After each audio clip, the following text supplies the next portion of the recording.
Let us bring in Fox News contributor and former Wisconsin Congressman Sean Duffy. Sean, in light of that report, how the heck can the White House, Joe Biden, claim they knew nothing about this raid and the information that led up to it? Well, we all know that, as the White House was saying, hey, listen, we knew nothing about the raid. All of us knew that didn't pass the smell test. Of course they were going to know that if the FBI and the DOJ are going to raid a former president's home, this is highly political. It's never happened before. And Joe Biden and his allies in the White House are, of course, going to sign off on it. So, again, I think this new revelation indicates, of course, he was involved. Of course they knew. And, again, you can't lie to the American people. Or well, he can, but we're going to find out, right? You can, but we'll find out. The National Archives discovered apparently more than 700 pages of classified documents at Trump's home in January, and that is now being seen as possible justification for going into Trump's home and raiding it. Is it? Well, Donald Trump says, well, I declassified these documents when I took them with me, and I had a standing order. So, no, they weren't. But by the way, you came to my home in June. You took the 700 documents. Okay. Well, if you thought there were more there, why didn't you just come back down and take the rest of the documents that you thought I had that were classified? The process actually worked in June. Why wouldn't it work in August? I think this was a predicate to go in and search his whole house. And when you look at the breadth of the warrant, which we've discussed earlier, I mean, it was, you can search everywhere for basically anything in Trump's home. And so the way they did this tells me they were looking for something other than classified documents. This was about, whether it was, documents that Trump had that were going to go to his civil suit against the DNC, Hillary Clinton, and former FBI employees, or it could have gone to January 6th. But this was such a historic search. The breadth of the warrant made no sense just to go back and get some more documents that you say were classified when you could have done what you did in June. Why wouldn't you do that in August? Doesn't make sense to me.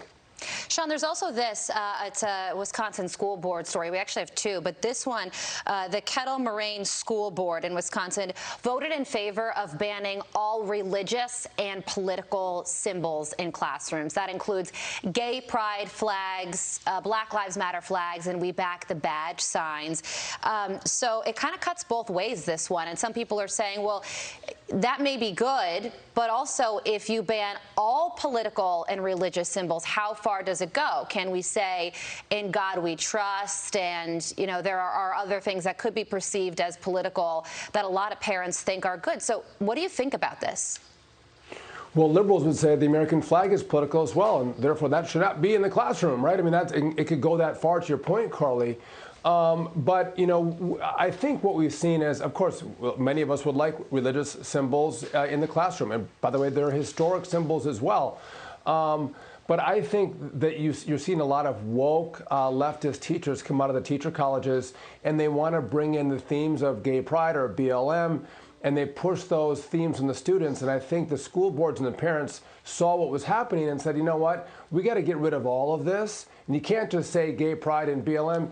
We want to get rid of all these symbols. Let's teach math, science, English to children, and leave these other themes out of the classroom. And again, I think this probably makes sense, seeing how woke our schools and teachers have become, just to get rid of all of it and let them go back to the basics. But speaking of woke, let's go to Wauwatosa. School board there voting to teach kindergartners body part names, second graders gender stereotypes, third graders about transgender students, consent and body image, sixth graders learning about different types of sexual activity, sixth grade, and high schoolers will be taught warning signs of abusive relationships and contraception. Sean, why the heck is any of this stuff being taught in school in the first place when they should be learning math and science? Oh, listen, Todd, I mean, this is one of the reasons why parents are running for the doors, trying to get their kids out of the public school, get them into, whether they're a homeschool pod, whether it's a Catholic school or any kind of Christian academy. They want their kids to learn, to your point about math, science, English. They don't want them to learn about these, the sexual identities and sexual preferences and body parts at such a young age. There's an appropriate time maybe to have a conversation about these topics, but it's probably in your home. But if at school, we're looking at far later in life as opposed to kindergartners, third graders, sixth graders, having really inappropriate conversations. And just a note, Wauwatosa is not like San Francisco, or always hasn't been. It was a pretty conservative area not that long ago, and it's remarkable how fast things can change. That a school board in Wauwatosa, which is a suburb of Milwaukee, would transition so fast to these radical policies. And if it happens in Wauwatosa, this kind of stuff is happening everywhere. And I think the point here is elections matter. Run for school board and make sure your kids aren't subject to these crazy, woke, sexually driven policies.